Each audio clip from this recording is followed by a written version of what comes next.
అదే RTV app వార్తల్ని క్షణాల్లో చదివే అవకాశం ఉంటుంది. ఒక న్యూస్ పేపర్, ఒక టెలివిజన్ ఛానల్ మీ చేతుల్లో ఎప్పుడు ఉంటాయి. అయితే నీ సంకల్పం మంచిగుంటే భగవంతుడే నిర్మాణం చేస్తాడు.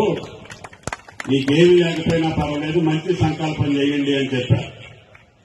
సుధాకర్ గారి యొక్క సహచర్యంతో, వాళ్ళ యొక్క పెద్దల యొక్క ఆశీస్సులతో ఒక మంచి సేవా కార్యక్రమానికి, భగవాన్ దేవాలయానికి ఈరోజు సొత్తుపల్లికి మంచి ప్రశాంతత, ఆ రోజు పుట్టపర్తి ప్రశాంతి నిలయంలో ఏ రకంగా ఉంటుందో మన స్థాయిలో మనకు కూడా సత్తుపల్లి ప్రశాంతి నిలయం అదే శాంతిని, అదే ధర్మాన్ని, అదే సత్యాన్ని నెలకొల్పేటటువంటి నిలయంగా తీర్చిదిద్దినటువంటి ఇందుకు ముఖ్యమంత్రి చంద్రబాబు నాయుడు గారితో కలిసే అవకాశం నాకు దక్కింది. ఆ రోజు నేను అనంతపురం జిల్లా ఇన్ఛార్జ్ మంత్రిగా ఉండటం వలన ప్రధానమంత్రి గారితో స్వామి దగ్గర కూర్చునే అవకాశం వచ్చింది. అప్పుడు నేను ముఖ్యమంత్రి గారికి చెప్పాను, అనంతపురంలో తాగడానికి నీళ్లు లేవు కదా, స్వామి గారికి ప్రపంచవ్యాప్తంగా భక్తులు ఇన్ని వందల వేల కోట్ల నిధులు వస్తున్నాయి, మీరు అడగాలి కదా,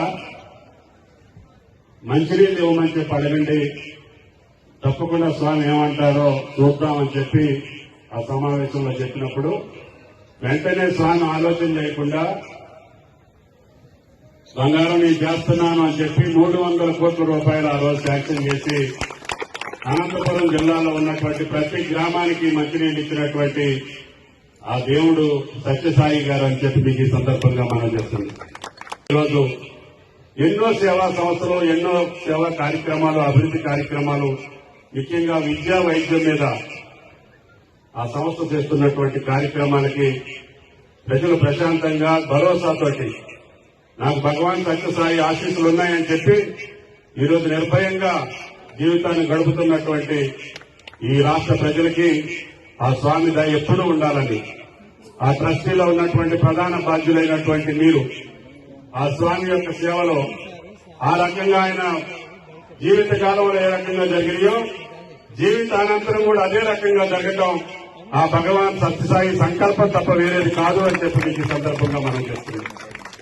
ఈ రోజు ఈ కార్యక్రమం అత్యంత అద్భుతంగా, ప్రశాంతంగా ఈ సాయంకాల సమయంలో ఇంతమంది మహాలక్ష్ముల యొక్క అనుగ్రహంతో జరుగుతున్నటువంటి కార్యక్రమానికి వచ్చే అవకాశం లేదు. కానీ రాకపోతే మా సత్యం గారి యొక్క కోపాన్ని నేను తట్టుకోలేను, సుధాకర్ గారి ప్రేమను కూడా నేను తట్టుకోలేను. కాబట్టి తప్పకుండా రావాల్సి వచ్చింది. ఇక ఈ జిల్లాకి సంబంధించినటువంటి మా ప్రభుత్వ పరంగా ఖ్యాతనైనటువంటి సహాయ సహకారాలు మీ సంస్థకు ఉంటాయని చెప్పి మీకు విజ్ఞప్తి చేస్తూ, మీ సంకల్పానికి తోడుగా తెలంగాణ ప్రభుత్వం రేవంత్ రెడ్డి గారి నాయకత్వంలో మీకు కావలసినటువంటి మౌలిక వసతుల కల్పనలో మా వంతు కార్యక్రమం మేము తీసుకుంటామని చెప్పి విజ్ఞప్తి చేస్తూ, మరిన్ని వీడియోస్ కోసం ఛానల్ ని సబ్స్క్రైబ్ చేయండి, లేటెస్ట్ అప్డేట్స్ కోసం వాట్సాప్ ఛానల్ ని ఫాలో చేయండి, అండ్ లింక్ డిస్క్రిప్షన్ లో ఉంది.